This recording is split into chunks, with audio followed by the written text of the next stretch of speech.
right, so let me go ahead and get started here.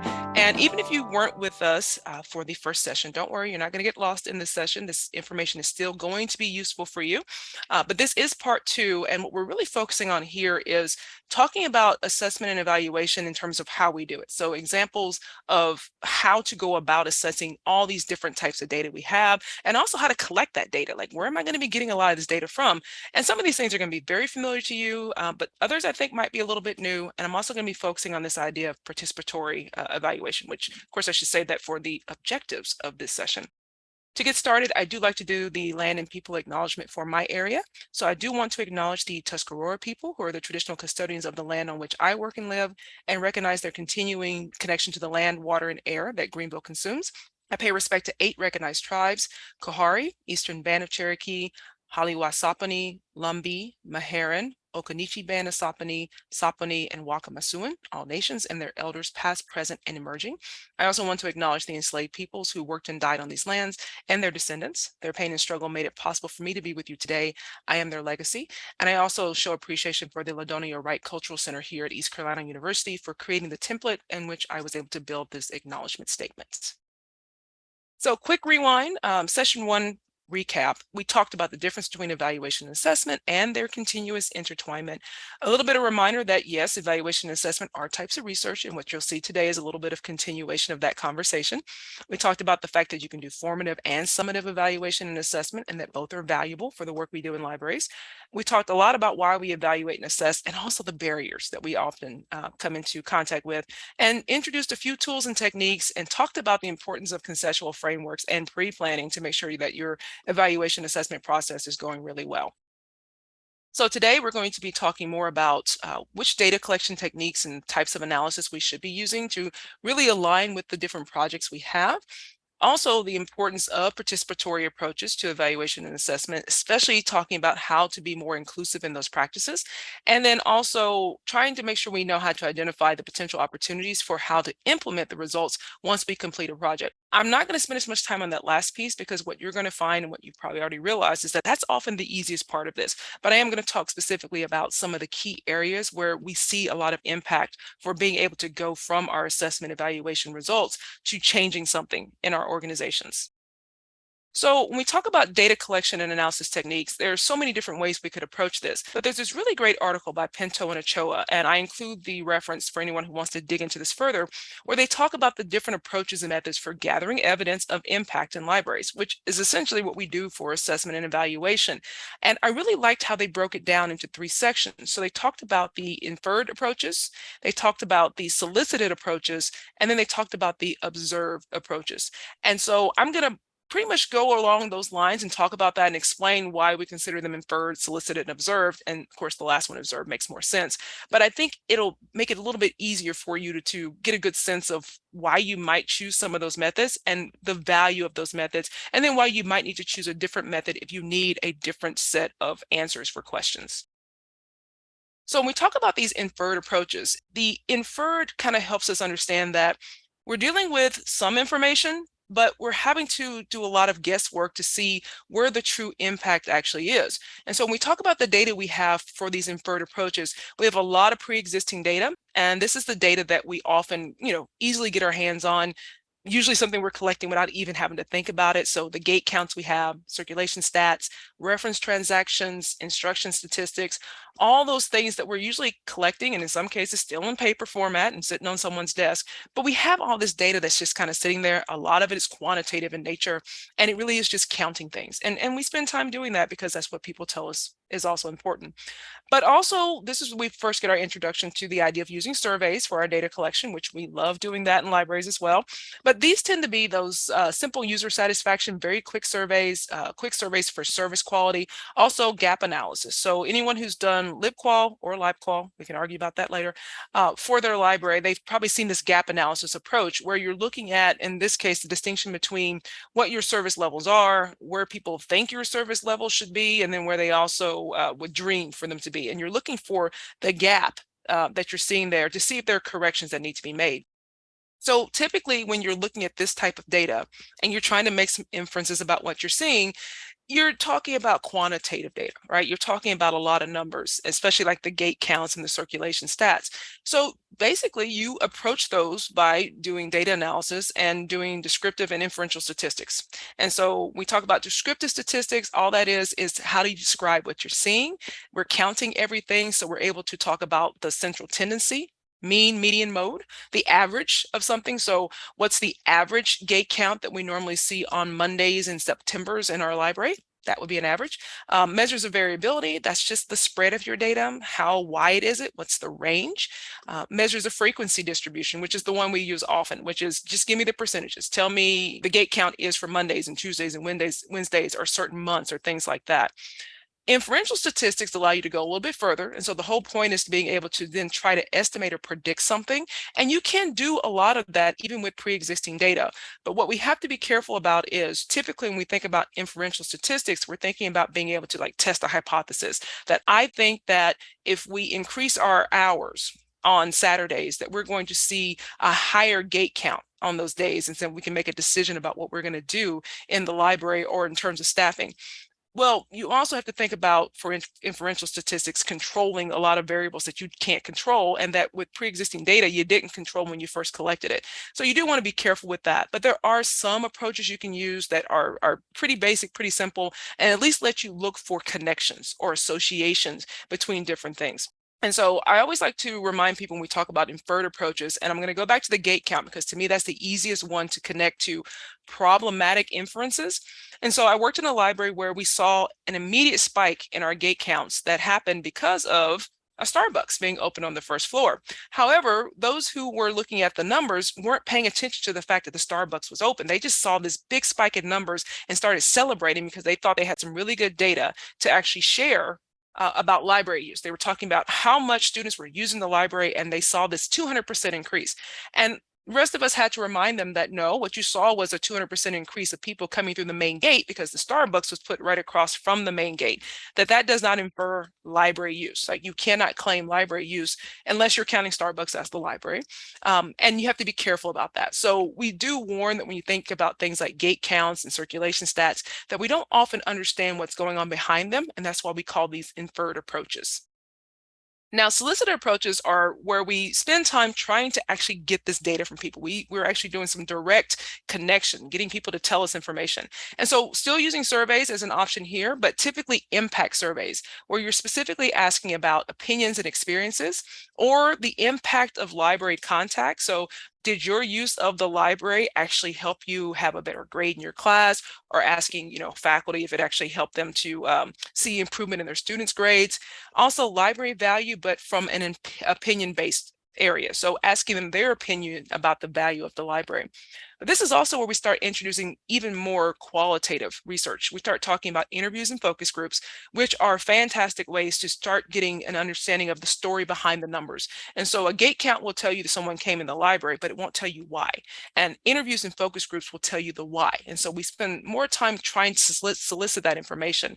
Also, user self-assessments, asking users to tell us a little bit more about how they do things or their approach to using the library. And then we have tons of anecdotal evidence. And so these are the things that you've either seen directly in your job or things that you have experienced. So you've interacted with patrons and they've told you information.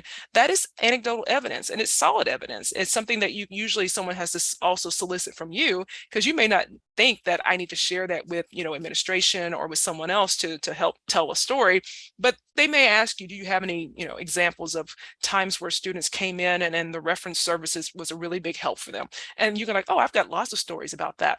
Now, when we talk about data and analysis for these types of data, we're talking about using descriptive and inferential statistics as well when you have some quantitative data to work with, which you will always have a little bit of quantitative data even here.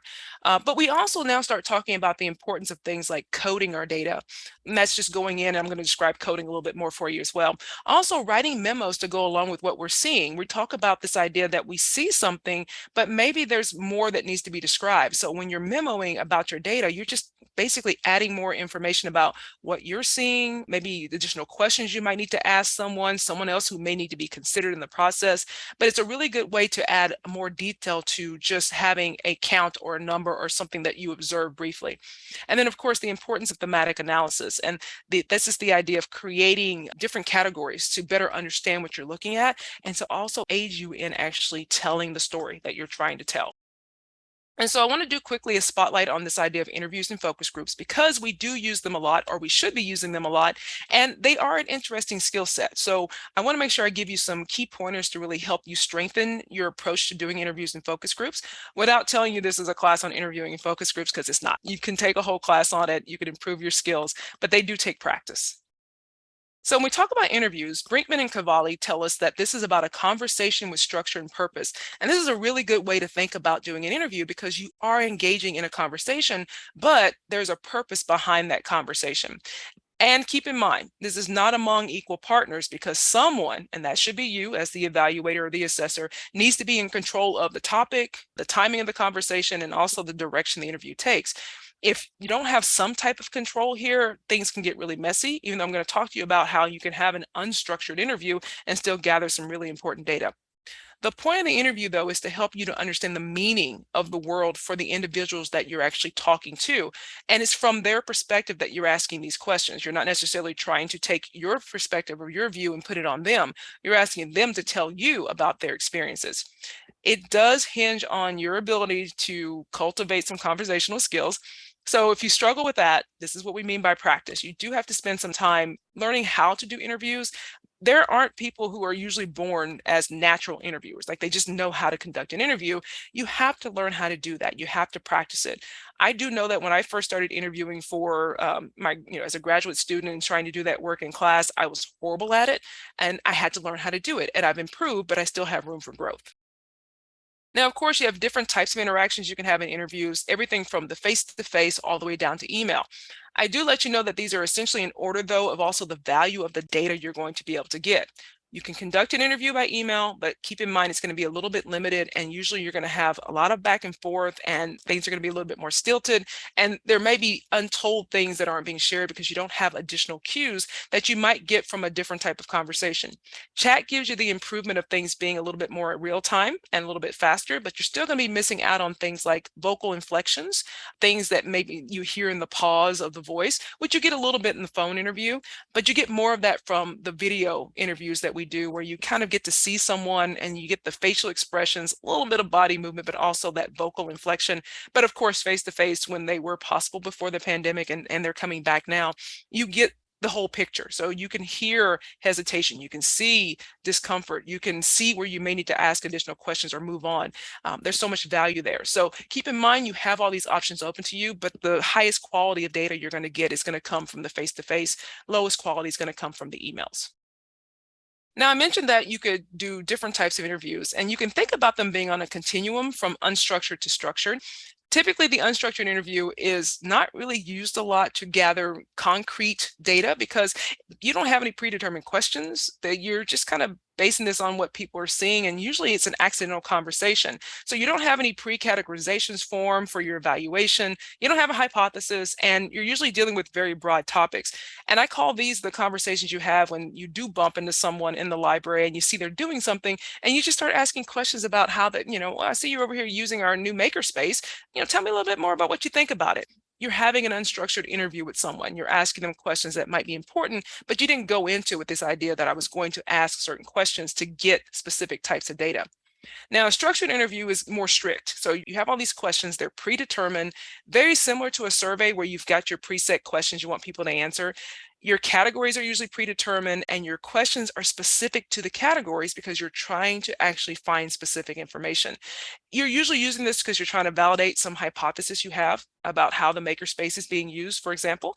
And you typically are looking at the topic as very closed-ended questions. So you're not giving a lot of people a lot of space to talk when you have a structured interview. In between is the semi-structured interview, and this is where most of us live, especially in LIS, because of the value of the flexibility. So you do have a question guide. We tend to call them interview protocols. And you have different questions that you're going to ask, but the order of the question, the nature of the question, even sometimes how you ask the question is usually going to be determined by the flow of the interaction. And it's going to change from participant to participant. In some cases, you don't even have to ask certain questions because your participant just kind of keeps telling the story and starts answering your question naturally, which means you've done a really good job of setting up those questions to be connected. Other times you ask the question, but you ask it in a different way, or you ask it as a follow-up question because they've maybe touched on it already and you're just trying to get a little more information. But this flexibility allows you to ask those probing questions, to start out with a really broad, open-ended question, and then ask a closed-ended question for clarification, or start out with a closed-ended question and ask someone, hey, do you use the library? Yes or no?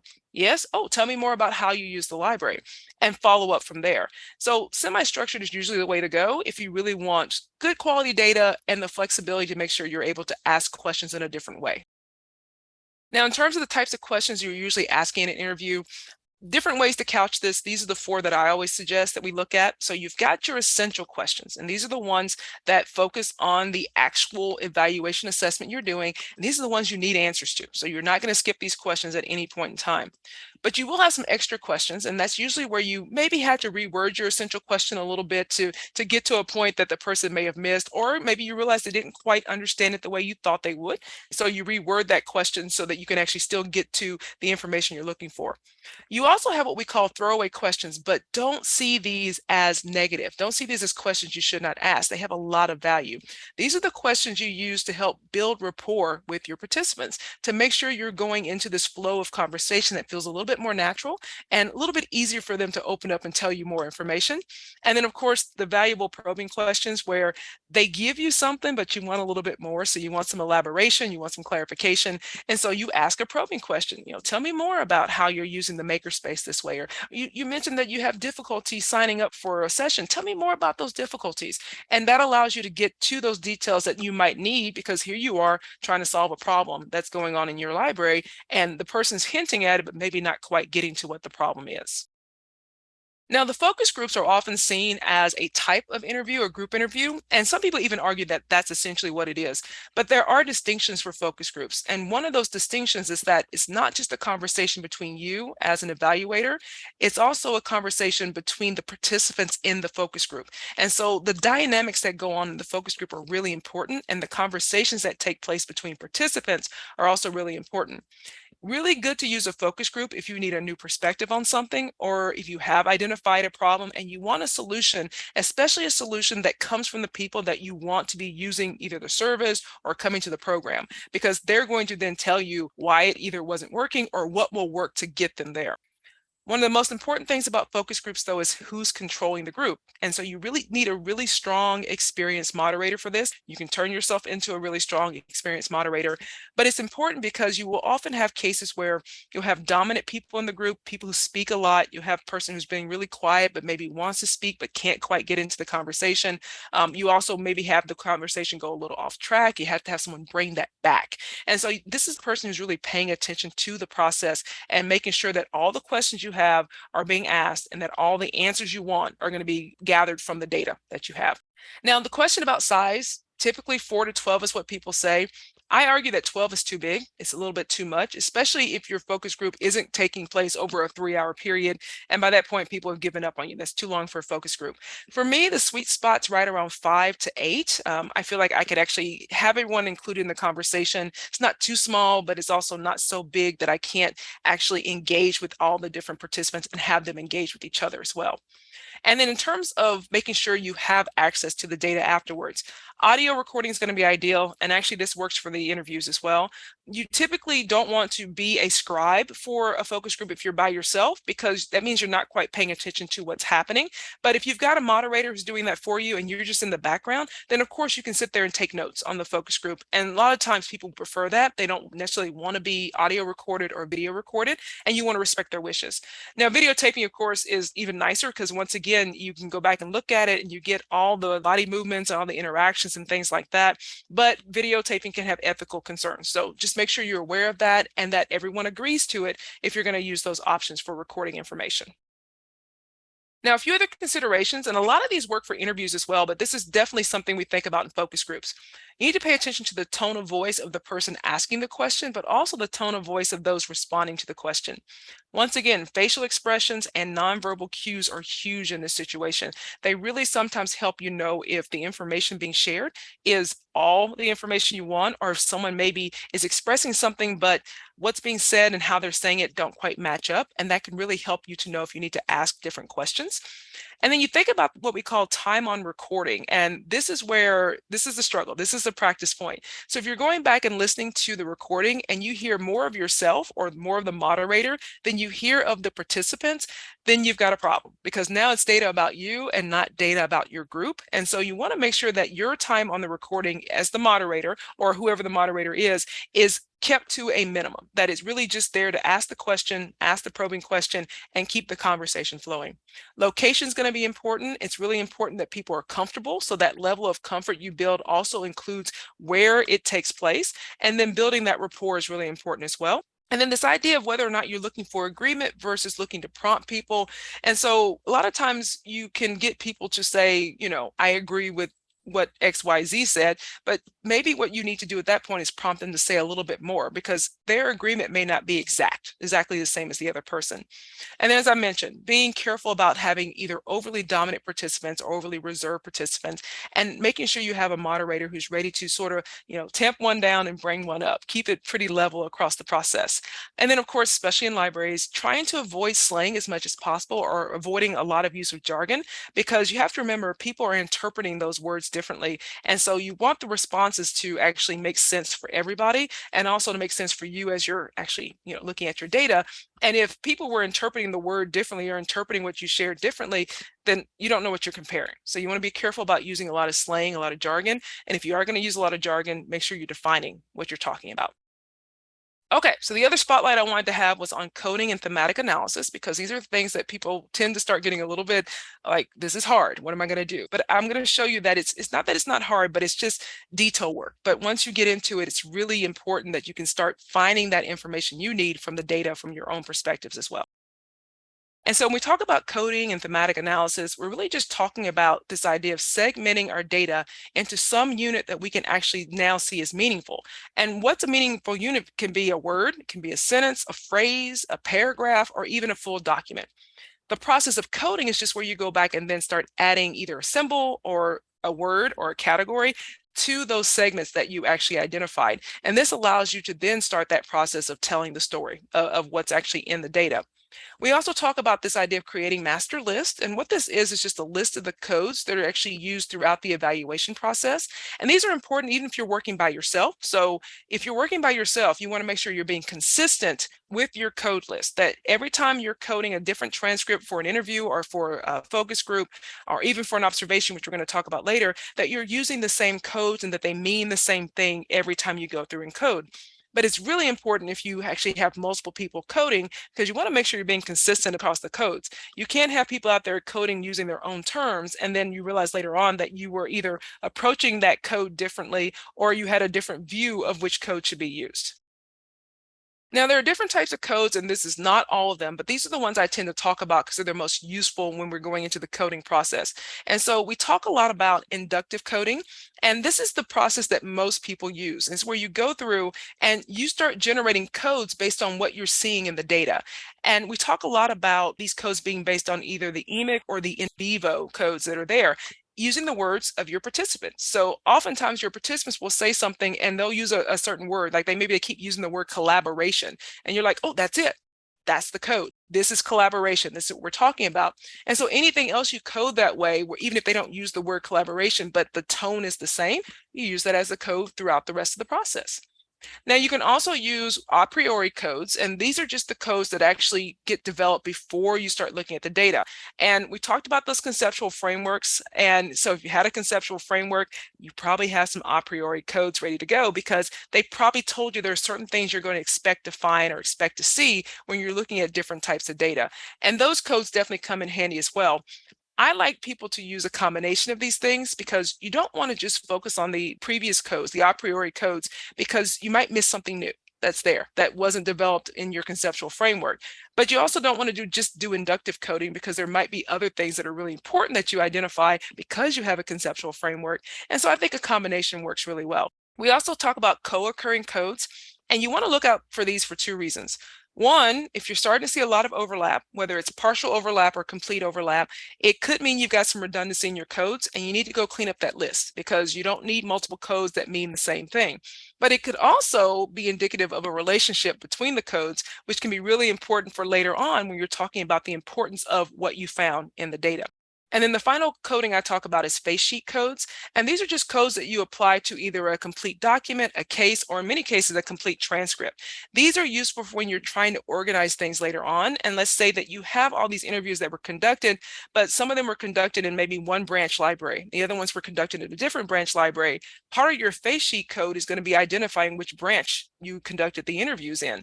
And that information could be useful for understanding what the data that you're actually collecting. Now, one thing I want to make sure you understand is when you code, it's not a single step process. There will usually be multiple stages. 2 is typically the minimum for coding, even though a lot of people will code more than 2 or 3, sometimes 4 or 5 times, depending on how much data you have. But there's always going to be a first stage step of coding, and either inductively or deductively, you're going to go through and you're going to start doing those categorizations of your data. And we typically just call this open coding. It's just this idea of going through, seeing what's there, applying some codes, and it is just the first step. Second stage is where you go through and you start organizing those codes into those categories to get some sense. What are the relationships I'm seeing? Where am I seeing maybe a hierarchical structure taking place? And so you're looking for themes, you're enumerating those themes, and you're also looking for relationships when you get to the second stage of coding. Now, the third approach I mentioned was these observed approaches to data collection. And so, of course, observational studies fall within that.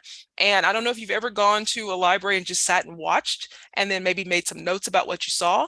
That's an observational study. Now, of course, whether or not people know they're being observed or whether or not you want them to know they're being observed is a whole different question.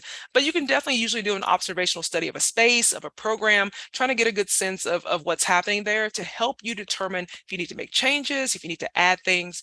But we also have things like log analysis, self-recording, diaries and journals, asking people to keep a diary journal about their process, about how they do something, and then citation analysis as well. Some people tend to ask me why log analysis and citation analysis are considered observed approaches when they often sound a little bit like pre-existing data, because you go pull the data. But for me, the difference is, like with log analysis, it isn't just showing you that someone connected to a database or connected to a resource. The idea of a log analysis is that you can follow their steps. You can see a little bit of their thought process through the log. And that's telling you, that's more of you observing their actions through a log versus observing them in person. Same thing with citation analysis. They are sort of telling you a little bit of a story about why they maybe chose a citation just based on the topic that they chose for an essay or an article or something they wrote. And you can sort of get a bigger picture based on that analysis. So not quite the same as just having that data available and looking at it, but you actually still can do descriptive and inferential statistical analysis of a lot of observed data. You count things when you actually observe data as well. But definitely the coding, the memoing, the thematic analysis apply to all of these approaches as well. And so I wanted to show you an example of what this might look like for an observational study. And what you're seeing here, I know it's small, is just a little snippet of a transcript from an observation of a learning commons space that took place over a fall semester for a couple of hours here and there, where someone sat in an open space and just observed what was going on around them, what people were doing, what people were saying when it could be heard, and just kind of kept track of all this. And the coding that we see here on the left-hand side were the codes that were inductively added. And so by reading through this whole transcript, what you started doing is applying this idea of, I see individuals, I see groups working together, I see technology being used, I see personal conversations, or I hear personal conversations, I hear school conversations, I see food being eaten, I see people either in their personal space or in other people's personal spaces, I see personal items being left with no one watching them, and I see people just walking through the space in general. And from this particular set of codes, you get these themes that started to come out. So looking at individuals and groups, you get a work style. People are working individually, they're working in pairs. Interactions were things like the conversations that were happening and what type of conversation. Personal behaviors were things like awareness of personal space or security of their personal items. And then general activities were things like using technology or eating or passing through the space. The point of this, though, is that if you just look at this list of codes, it just looks like random stuff. These are all the things that were happening in the space. When you start looking at the themes, though, the categories that they were applied to, you start getting a little bit of a story being told. You get more information about the work style and the interactions and the behaviors. You also notice on the little snippet the arrows that have what look like weird codes. WS is work style and a number. That's actually counting as well. And so even though this is a transcript and this is considered mostly qualitative in nature because you're coding and doing thematic analysis, the counting is important as well. So how often did I see things that qualified as work style? How often did I see something that qualified as an interaction? And being able to keep track of that as well as part of telling that story. Now, with all that said, I just talked about some of the ways we collect the data. I want to switch over quickly and talk a little bit about this idea of participatory assessment and evaluation because of the importance of what the information you collect does for the answers you're going to actually receive. And so when I showed you that first little picture where I talked about the different ways that Pinto and Ochoa actually classified their data, I didn't show you the full thing. And what was missing was this list, this checklist on the right-hand side that talked about the level of stakeholder participation in this process. And you'll notice here at the very top, if you can actually see that, the inferred ones, most of the inferred ones have no check boxes because they're not actually allowing any participation from stakeholders. Stakeholders are just doing things and we're collecting that data. But you'll see the others have a lot of collaboration involving and consulting going on, a little bit of dialogue in some areas as well. Most of those are going to be in the solicited area and also the observed area. But what's missing here are empowerment and direct decision making. And you'll notice there's no check boxes in those two categories because most of the traditional ways that we go around gathering our data don't allow for empowerment of our participants or allow them to have any role in that direct decision making process. So I talk about this idea of community-based participatory assessment or evaluation methods because they introduce the voice and the experience of the user into that process and recognizes that those people that we talk about so much and need information from have their own knowledge and thoughts and experiences that are really important to what we're doing, the work we're doing as well. These processes tend to be more inclusive, they are collaborative in nature, and depending on the approach can also be seen as democratic or transformative in nature as well. So different participatory approaches exist. I'm only going to touch briefly on 4. I do encourage you to look at the articles that I'm citing here if you want to see more details about how these approaches were applied. And there are other examples out there, and I trust you all to be able to go digging through that. But I want to introduce first democratic evaluation. And really the idea here is trying to tie the goals of your evaluation to this larger goal of creating a more just and democratic society. But this idea that we can do something that's going to help change society in a very positive way, and doing your evaluation in a way that allows you to do that rather than just collecting the data and then using it for your own purposes is the goal of democratic evaluation. Now, participatory monitoring and evaluation is more of a bottom-up approach, and the idea is that you're integrating your stakeholders at every stage, from the planning process to the decision-making process to the actual monitoring of the evaluation, so that their voice is being heard continuously throughout that process. Now, participatory action research, and yes, I just dared to use the research word again, focuses on doing research with rather than to or about others. And to me, this is important for LIS, but also just important for the work we do in libraries. It's not about what we do to someone or about them, it's what we do with them. We include them in the process. It reminds us that research is not just for the elite, not just for those who could afford to go to college and get trained, and also starts to share or distribute the power among the stakeholders, and sometimes can actually introduce people to this idea that maybe I can do research, I can maybe even go back to school and gain some of this understanding or this skill set for myself. And then empowerment evaluation is just about bringing the voice of the disempowered into the process, but giving them control as well. So especially for those who may be working with communities or working with a user group that has been disempowered, if the goal of the work you're doing, the program you're planning, the service you're planning is to help them to become more empowered, then you want to do empowerment evaluation with them to make sure that they are not being disempowered by your process as well. So when we classify participatory evaluation approaches, there are actually 3 dimensions we can look at, and you can actually evaluate all of your evaluation approaches in terms of which dimension it falls under or how much of these dimensions are actually considered. So we talk about control, inclusion, and involvement. And the first question is, who has control of the process? And if all the control remains with you, then it's probably not a participatory approach. Inclusion asks who is included in the process, but also who is selecting those who are included in the process. Gatekeeping can be really problematic when we talk about evaluation. So you want to make sure that even in that process of including others, that you're not limiting it to only certain people or certain groups. And then involvement talks about how involved are the participants in the process, and then what roles are they actually taking on in the process? Are they being allowed to do actual data collection? Are they being allowed to do data analysis? Are they being allowed to actually help with the writing up of the reports and the findings? Or are they just being relegated to maybe helping you find additional participants to talk to? That's something you want to think about if you're trying to make your process more participatory. So in terms of the principles of participatory evaluation, what you're looking for a process that involves the participants at every stage. You want to make sure you're allowing your participants to own that evaluation, to have a piece of it for themselves, and focusing on the outcomes that the participants identify as most important. And for many of us, this may be the most difficult one, because we tend to have this idea that we're going to go find out and decide what's most important for our users and then put something in place. And then they tell us that it's something completely different. And we're like, never would have thought that. Is that what you really want? Now, sometimes what they want you can't do, but sometimes you can. And you want to make sure that it's okay. This is what they've identified as most important. So let's focus on that. Make sure it's organized so that everyone understands and can find meaning. If you're producing a report that only works for your stakeholders above you and the people who are involved, the community can't even read it or understand it, then it's not very useful for them at all. You want to use this to actually support their accountability as well to themselves and their community first. Keep in mind some of the times that when you're asking people from different communities to come talk to you about information or share information, they may feel that they're tattling a little bit on others or feel like they're telling you a little bit of the secrets of their community. And that can be difficult depending on how you're planning on using that information.